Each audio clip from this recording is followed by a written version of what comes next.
Hi. This week's First Chapter Friday is Brown Girl Dreaming by Jacqueline Woodson. And as you can see by all the awards on the cover, this one won the Coretta Scott King Award. It was a Newbery Honor, a National Book Award finalist, so it's won a lot of awards. This is a memoir, which means it is a book that is written by the author about a part of her life. It's actually about a bunch of her life, growing up in the 1960s and the 1970s. So she was born during the Civil Rights era, but most of the book takes place slightly after that. Jacqueline Woodson is a really well-known author. She has written, I think, somewhere between 30 and 40 books. Really fantastic author. And I think of all of her books that I've read, the ones that I like the best are this one and Show Way, and some of the books that are really about her life, because she pours the love of her family and the learning that she got from all of her relatives and her family and her people all into her stories. And it is just a beautiful thing to read. So this week that I'm recording this is actually the last week of Black History Month, and we're running into the first week of Women's History Month, or Women's History Month. So this just seemed like a really perfect book to choose for this time around. So this book starts with a family tree. So this is her father's family tree, the Woodson family tree. And then the other side is the Irby family tree, which is her mother's side. And that just comes into play because some of these characters appear in the book. And then it begins with a quote by Langston Hughes, who's a famous poet. "Hold fast to dreams, for if dreams die, life is a broken-winged bird that cannot fly. Hold fast to dreams, for when dreams go, life is a barren field frozen with snow." Part 1, I Am Born. I'm born, February 12th, 1963. I'm born on a Tuesday at University Hospital, Columbus, Ohio, USA, a country caught between black and white. I'm born not long from the time or far from the place where my great-great-grandparents worked the deep rich land unfree, dawn till dusk, unpaid, drank cool water from scooped out gourds, looked up and followed the sky's mirrored constellation to freedom. I am born as the South explodes, too many people, too many years enslaved, then emancipated, but not free. The people who look like me keep fighting and marching and getting killed, so that today, February 12th, 1963, and every day from this moment on, brown children like me can grow up free, can grow up learning and voting and walking and riding wherever we want. I'm born in Ohio, but the stories of South Carolina already run like rivers through my veins. Second daughters, second day on earth. My birth certificate says female Negro, mother Mary Ann Irby, 22, Negro, father Jack Austin Woodson, 25, Negro. In Birmingham, Alabama, Martin Luther King Jr. is planning a march on Washington, where John F. Kennedy is president. In Harlem, Malcolm X is standing on a soapbox talking about a revolution. Outside the window of University Hospital, snow is slowly falling. So much already covers this vast Ohio ground. In Montgomery, only 7 years have passed since Rosa Parks refused to give up her seat on a city bus. I am born brown-skinned, black-haired, and wide-eyed. I am born Negro here and colored there. And somewhere else the freedom singers have linked arms, their protests rising into song. Deep in my heart, I do believe that we shall overcome someday. And somewhere else, James Baldwin is writing about injustice, each novel, each essay changing the world. I do not yet know who I'll be, what I'll say, how I'll say it. Not even 3 years have passed since a brown girl named Ruby Bridges walked into an all-white school. Armed guards surrounded her while hundreds of white people spat and called her names. She was 6 years old. I do not know if I'll be strong like Ruby. I do not know what the world will look like when I'm finally able to walk, speak, write. Another Buckeye, the nurse says to my mother. Already I am being named for this place. Ohio, the Buckeye State. My fingers curl into fists automatically. This is the way, my mother said, of every baby's hand. I do not know if these hands will become Malcolm's raised and fisted, or Martin's open and asking, or James's curled around a pen. I do not know if these hands will be Rosa's, or Ruby's gently gloved and fiercely folded calmly in a lap on a desk around a book, ready to change the world. A girl named Jack. Good enough name for me, my father said the day I was born. Don't see why she can't have it too. But the women said no. My mother first, then each aunt pulling my pink blanket back, patting the crop of thick curls, tugging at my new toes, touching my cheeks. We won't have a girl named Jack, my mother said. And my father's sisters whispered. A boy named Jack was bad enough, but only so my mother could hear. Name a girl Jack, my father said, and she can't help but grow up strong. Raise her right, my father said, and she'll make that name her own. Name a girl Jack, and people will look at her twice, my father said.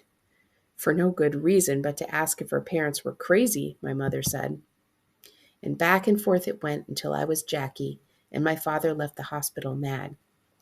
My mother said to my aunts, Hand me that pen.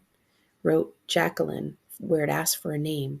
Jacqueline, just in case someone thought to drop the IE.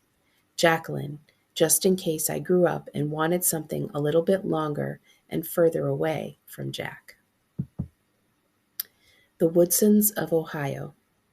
My father's family can trace their history back to Thomas Woodson of Chillicothe, said to be the first son of Thomas Jefferson and Sally Hennings.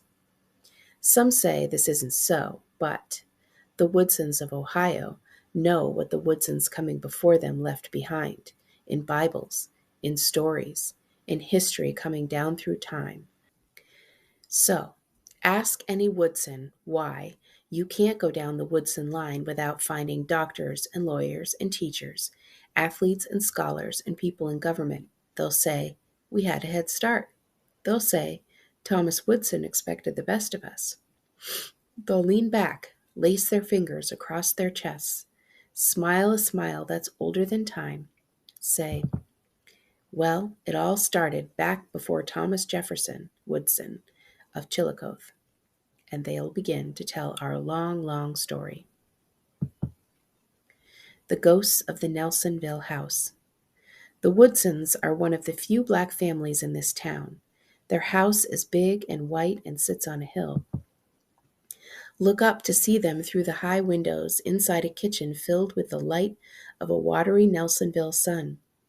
In the parlor, a fireplace burns warmth into the long Ohio winter. Keep looking and it's spring again. The light's gold now and dancing across the pine floors.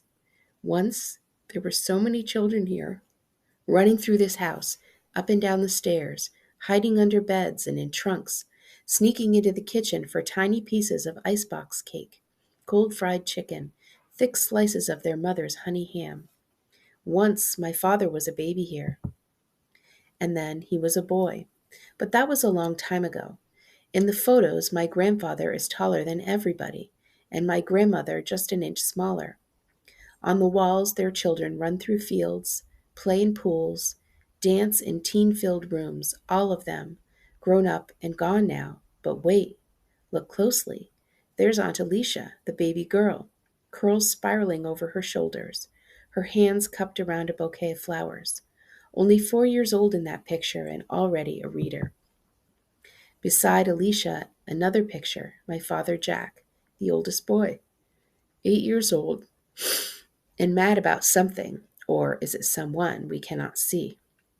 In another picture, my Uncle Woody, baby boy, laughing and pointing, the Nelsonville house behind him, and maybe his brother at the end of his pointed finger.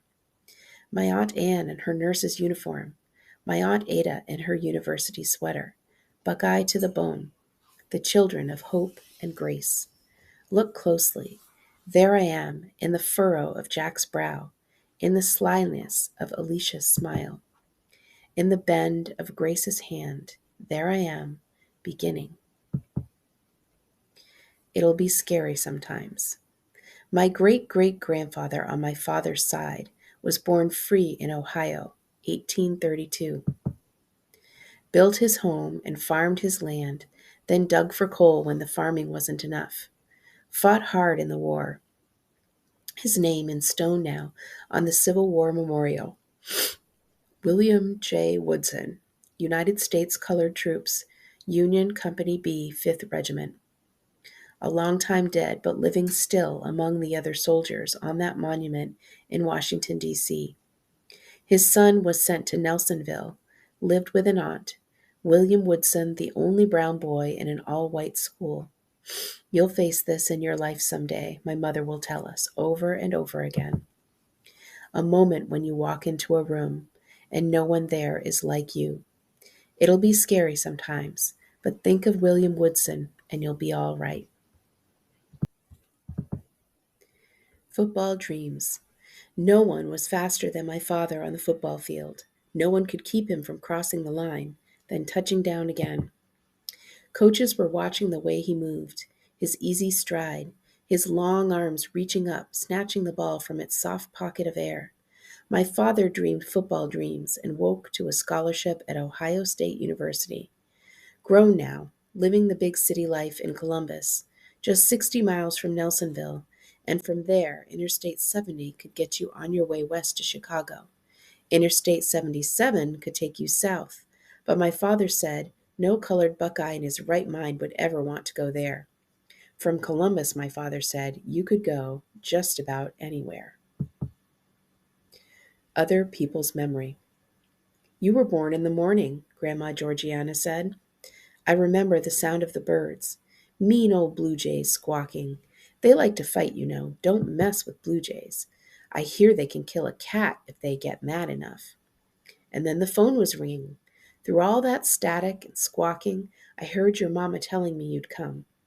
Another girl, I stood there thinking, so close to the first one, just like your mama and Carolyn.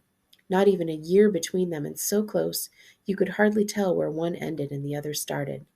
That's how I know you came in the morning. That's how I remember. You came in the late afternoon, my mother said, 2 days after I turned 22.